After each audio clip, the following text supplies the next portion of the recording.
Hello बच्चों, welcome back to the channel. इस video में हम देख रहे हैं third lesson pair of linear equation in two variables की थर्ड एक्सरसाइज 3.3, जिसमें हम देखेंगे क्वेश्चन नंबर 1।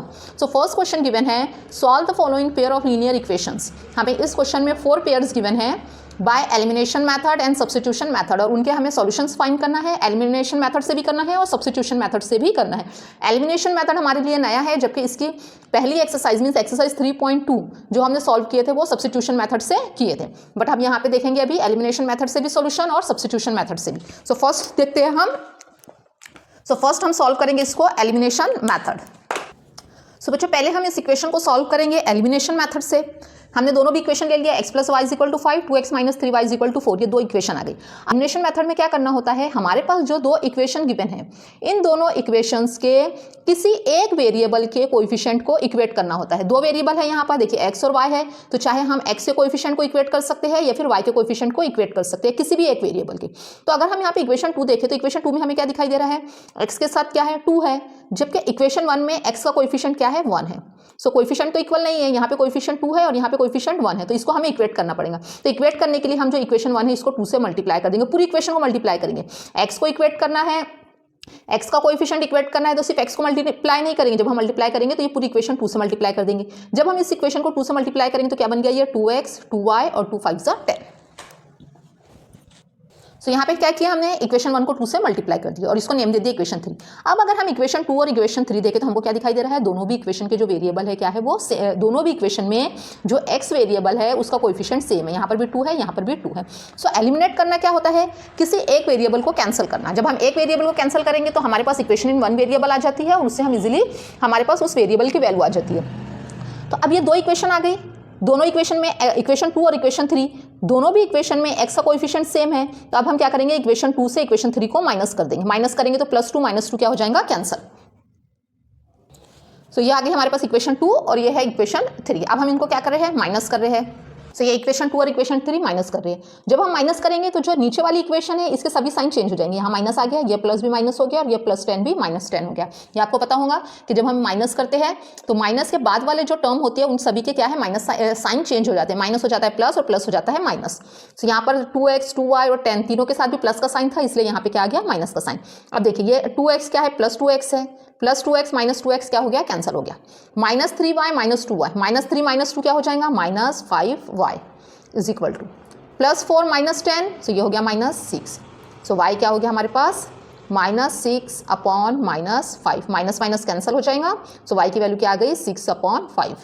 तो हमारे पास यहाँ पे y की वैल्यू आ गई, y इज इक्वल टू 6/5। अब इस y की वैल्यू को हमारे पास जो इक्वेशंस गिवन है, चाहे तो इक्वेशन 1 में रखो, इक्वेशन 2 में रखो या इक्वेशन 3 में रखो, किसी भी इक्वेशन में हम y की वैल्यू पुट करेंगे तो हमें किसकी वैल्यू मिल जाएंगी, फिर x की। तो लिख लेते हैं। सो हमारे पास यहाँ पे y की वैल्यू आ गई 6/5। इस y की वैल्यू को हम इक्वेशन 1 में पुट कर देंगे। सो इक्वेशन 1 है x + y = 5, तो ये बन जाएगा x + y की वैल्यू रखेंगे 6/5 = 5। अब ये जो 6/5 कांस्टेंट टर्म है तो इसको हम राइट हैंड साइड में शिफ्ट कर देंगे। राइट हैंड साइड में जाएगा तो ये क्या हो जाएगा, माइनस हो जाएगा 6/5। अब ये देखिए 5 5 25 -6, यहाँ सपोज करो 1 है और ये 5 1 5, तो क्या बन गया, ये 25 में से 6 को माइनस किए 19 और नीचे 5, तो हमारे पास x की वैल्यू आ गई 19/5। अब हमारे पास x की वैल्यू भी आ गई, y की वैल्यू भी आ गई, तो हम यहाँ पे वेरीफाई भी कर सकते हैं कि हमने जो आंसर फाइंड किया है करेक्ट है या नहीं। तो क्या करना है, आपको जो इक्वेशन गिवन, इक्वेशन क्या थी, x + y = 5। हम x और y की वैल्यू पुट करेंगे। अगर x और y की वैल्यू पुट करने पर आंसर अगर हमारा 5 आ रहा है, मीन्स हमने जो प्रॉब्लम सॉल्व की है वो क्या है, करेक्ट है। तो यहाँ पर ये हो जाएगा, x की वैल्यू क्या है 19/5 और y की वैल्यू 6/5। सो 19 और +6 कितना हो जाता है, 25 और नीचे 5 5 5 25। इट मीन्स हमारा जो आंसर है x और y की वैल्यू वो क्या है, करेक्ट है। अब हम सेम इक्वेशन सॉल्व करेंगे by substitution method. Substitution method हम ऑलरेडी कर चुके हैं, पूरी एक एक्सरसाइज हमने सब्स्टिट्यूशन मेथड से सॉल्व की है। सो सब्स्टिट्यूशन मेथड में हमें क्या करना होता है, दो इक्वेशन जो गिवन है इसमें से कोई भी हम एक इक्वेशन ले लेंगे। सो अगर हम देखें यहाँ पर दोनों भी इक्वेशन में हमें इजी इक्वेशन कौन सी दिख रही है, इक्वेशन 1, क्योंकि दोनों में भी जो है x और y इनका कोएफिशिएंट 1 है, तो हम यहाँ पे ले लेंगे इक्वेशन 1। हमारे पास इक्वेशन 1। अब आगे क्या करना होता है कि जो इक्वेशन गिवन है उसका एक वेरिएबल लेफ्ट हैंड साइड में रखेंगे और बाकी सभी को राइट हैंड साइड में शिफ्ट कर देंगे। तो हम क्या करते हैं, यहाँ पर x को रख लेते हैं, चाहे तो आप y को भी रख सकते हैं। सो हमने x को एज इट इज रखे और y को शिफ्ट कर दिया, तो ये क्या हो गया 5 माइनस y। जरूरी नहीं है कि आपको x ही रखना है, ये आपकी मर्जी है, आप चाहे यहाँ पे x रखिए या फिर y रखिए। सो अगर हम यहाँ पे देखें तो हमको क्या दिखाई दे रहा है, हमारे पास x की वैल्यू आ गई, बट वो x की वैल्यू किस फॉर्म में आई, y की वैल्यू y के फॉर्म में। सो ये जो x की वैल्यू आई है इसको हम पुट करेंगे इक्वेशन 2 में। इक्वेशन 1 में पुट नहीं करना है क्योंकि ये वैल्यू हमारे पास इक्वेशन 1 से ही आई है, ये इक्वेशन 1 थी, इसको हमने अरेंज किए तो हमारे पास x इज इक्वल टू क्या हो गया 5 माइनस वाई। सो अब इस वैल्यू को हमको पुट करना है इक्वेशन 2 में।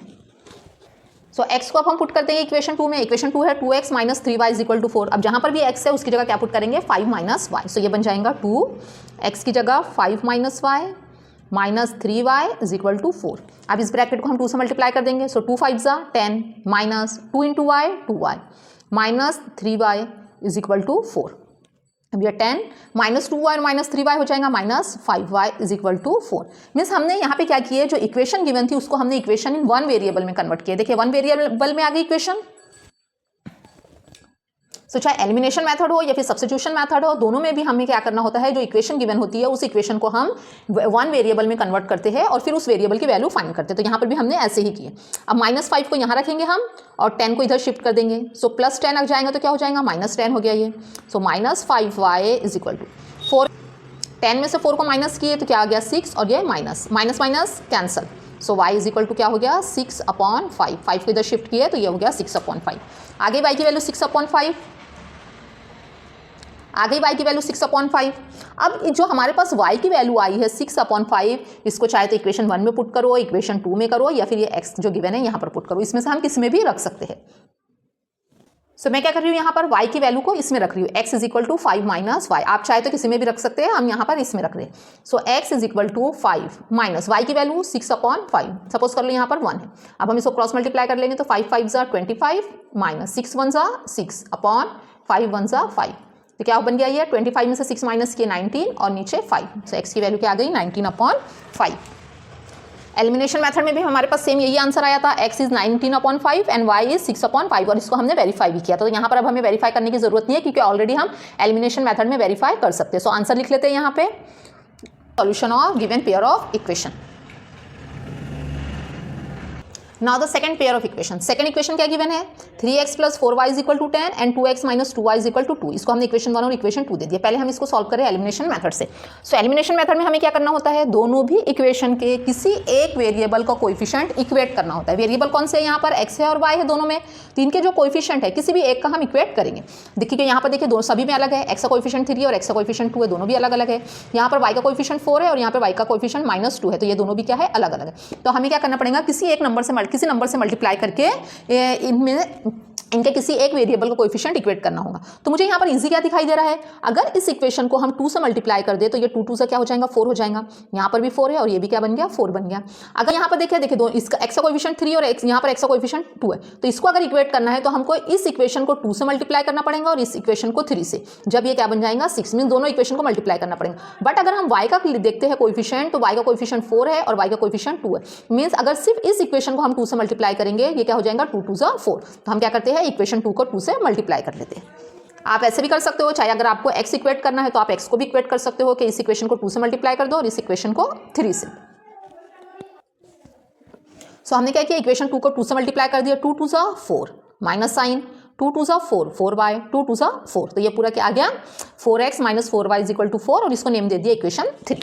अब आगे क्या करना होता है हमारे को, इक्वेशन 1 और इक्वेशन 3 ये दोनों लेंगे। इक्वेशन 1 और इक्वेशन 3 को क्या करेंगे हम ऐड करेंगे। अब हमारे पास इक्वेशन 2 और इक्वेशन 3 आ गई, इन इक्वेशन 2 और इक्वेशन 3 को ऐड करेंगे। अब बोलेंगे आप कि हमने फर्स्ट क्वेश्चन में तो सब्ट्रैक्ट किए थे, माइनस किए थे, यहाँ पर हम ऐड क्यों कर रहे हैं। अब यहाँ पे आपको ये साइन देखना होता है। देखिए y के कोएफिशिएंट तो हमने इक्वेट कर दिए दोनों का, इसके साथ भी 4 आ गया और यहाँ पर भी 4 आ गया। तो देखिए यहाँ पर अपोजिट साइन है, अपोजिट साइन है, इसलिए हम क्या कर रहे हैं यहाँ पर ऐड करें। अगर मैं सब्ट्रैक्ट करती हूँ यहाँ पर तो यहाँ भी माइनस साइन आ जाएगा और ये माइनस क्या बन जाएगा प्लस बन जाएगा।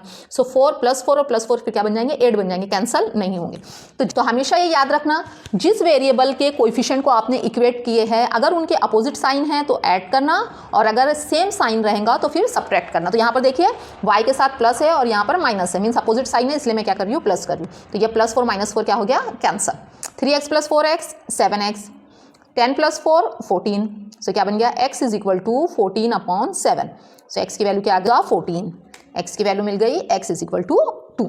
अब इस x की वैल्यू को चाहे हम इक्वेशन 1 में रखें, इक्वेशन 2 में रखें या इक्वेशन 3 में रखें, हमारी मर्जी है, हमको जिसमें रखना है उसमें रख सकते हैं। यहाँ पर हमारे पास इक्वेशन 1 x की वैल्यू तो आ गई। अब इस x की वैल्यू को हम इक्वेशन 1 में पुट करेंगे, किसी में भी कर सकते हैं। हम यहाँ पे इक्वेशन 1 ले रहे, तो जहाँ पर भी x है उसकी जगह हम रख देंगे 2। तो ये आ गया x की जगह 2 plus 4y is equal to 10, 3 2 6 plus 4y is equal to 10। 6 constant term है, इसको शिफ्ट कर देंगे। 4y is equal to 10 plus 6 जाएगा तो क्या हो गया -6। सो ये आ गया 4y is equal to 4। So y is equal to 4/4। y की वैल्यू क्या मिल गई हमें 1। अब y की वैल्यू आ गई हमारे पास 1। इसको हम वेरीफाई भी कर सकते हैं किसी भी एक इक्वेशन में रख के। देखिए equation 3x + 4y is equal to 10 है, तो यहाँ पर हम ले लेते हैं 3 × x की वैल्यू 2 प्लस 4y 4 × 1। देख लेते कितना आ रहा है, 3 2 6 प्लस 4 1 4। 6 + 4 कितना हो गया 10, और यहाँ पर भी कितना है 10। इट मीन्स हमारा जो आंसर है वो क्या है, करेक्ट है। हमारे पास जो x और y की वैल्यू आई है वो क्या है, करेक्ट है। तो आंसर लिख लेंगे x इज इक्वल टू 2 और y is equal to 1। This is the solution of this pair of linear equation. अब हम इसको सॉल्व करना है सब्स्टिट्यूशन मेथड से। सो अब इस इक्वेशन को हमें सॉल्व करना है सब्स्टिट्यूशन मेथड से। दोनों भी इक्वेशन आ गई, तो हमें सब्स्टिट्यूशन मेथड में सबसे पहले क्या करना होता है, कोई भी एक इक्वेशन लेना होता है। तो चाहे हम यहाँ पर 1 ले सकते हैं या फिर 2 भी। यहाँ पर सॉल्यूशन फाइंड करना है सब्स्टिट्यूशन मेथड से। इक्वेशन लिख लिया हमने, इक्वेशन 1 इक्वेशन 2। सो सब्स्टिट्यूशन मेथड में सबसे पहले हमें कोई एक इक्वेशन सेलेक्ट करना होता है। तो यहाँ पे दोनों भी इक्वेशन में से हम कोई भी इक्वेशन ले सकते हैं। चाहे तो आप कोई भी इक्वेशन ले सकते हो। सो यहाँ पर हमने इक्वेशन 1 ले लिए।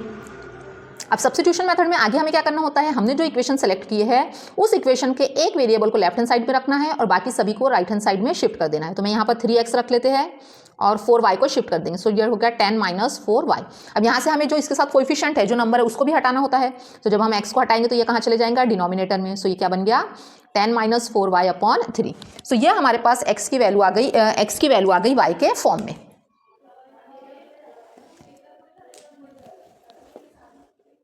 सो हमारे पास ये x की वैल्यू आ गई y के फॉर्म में। इसको हमने इक्वेशन 3 नेम दे दिए। अब इस x की वैल्यू को हमें पुट करना होगा इक्वेशन 2 में। इक्वेशन 1 में पुट नहीं करना है, क्योंकि हमारे पास ये जो वैल्यू आई है ये हमने इक्वेशन 1 से ही लेके फाइंड की है। इसलिए अब किस में पुट करना होगा, इक्वेशन 2 में। सो इक्वेशन 2 लिख लेते हैं, 2x - 2y is equal to 2। Equation में जहाँ पर भी x है उसकी जगह क्या पुट कर देंगे, 10 - 4y/3। तो ये क्या बन गया 2x की जगह 10 - 4y/3। सो यहाँ पर हमने x की जगह पुट कर दिया है 10 - 4y/3। अब इस ब्रैकेट को 2 से क्या करना है, मल्टीप्लाई करना है। 2 × 10 20 minus 2 4 8y/3 minus 2y is equal to 2। ये आ गया। अब देखिए यहाँ पर हमें डिनोमिनेटर में 3 दिखाई दे रहा है। सो डिनोमिनेटर में 3 है, इसको हटाने के लिए हम क्या करेंगे, इसको भी 3 से मल्टीप्लाई कर देंगे और इसको भी 3 से मल्टीप्लाई कर देंगे। सो क्या बन जाएगा ये 20 - 8y। 3 से 2y को मल्टीप्लाई करेंगे तो ये हो जाएगा -6y इज इक्वल टू 6। इस 3 से हमने दोनों को मल्टीप्लाई कर दिया। सो 20 माइनस -8 और -6 कितना हो जाएगा, -14y इज इक्वल टू 6। हमें यहाँ पर y की वैल्यू फाइंड करना है, तो y को एज इट इज रखते हैं और जो 20 है कांस्टेंट नंबर है उसको शिफ्ट कर देंगे। सो ये 6 और प्लस 20 गया तो -20। So -14y is equal to -14। 14 minus minus cancel. So y is equal to क्या हो गया 14/14। तो y की वैल्यू क्या मिल गई हमें 1। अब ये y की वैल्यू आ गई हमारे पास। इस y की वैल्यू को चाहे तो आप इक्वेशन 1 में रखिए, 2 में रखिए, 3 में रखिए, किसी में भी पुट कर सकते हैं। सो हम क्या कर रहे हैं यहाँ पे, ये जो हमारे पास y की वैल्यू आई इसको इक्वेशन 3 में रख रहे हैं। आप चाहे तो 1 में रख सकते हो, 2 में रख सकते हो या 3 में रख सकते हो। So x is equal to 10 - 4, y की वैल्यू 1/3। सो ये 10 एज इट इज रहेगा, 4 1 4/3। 10 में से 4 को माइनस किए तो क्या आएगा 6/3, और ये 6 3 से जब कैंसिल हो जाएगा तो क्या बचेगा 2। सो x की वैल्यू क्या आ गई हमारे पास 2। सो आ गया हमारे पास आंसर, y की वैल्यू 1 और x की वैल्यू 2। यहाँ पर हमने ऑलरेडी एलिमिनेशन मेथड में वेरीफाई कर लिए थे answer, x is equal to 2, y is equal to 1। ये जो हमारा आंसर है वैल्यूज आ रही है वो क्या है, करेक्ट है। सो आंसर क्या बन जाएगा हमारा, x is equal to 2, y is equal to 2, y is equal to 1। So बच्चों यहाँ पर हमारे क्वेश्चन नंबर 1 के 2 पेयर ऑफ इक्वेशंस सॉल्व कर लिए हमने, सब्स्टिट्यूशन मेथड से भी और एलिमिनेशन मेथड से भी। ऐसे ही और वीडियोस के लिए चैनल को सब्सक्राइब करिए, लाइक शेयर और कमेंट्स करना ना भूलें।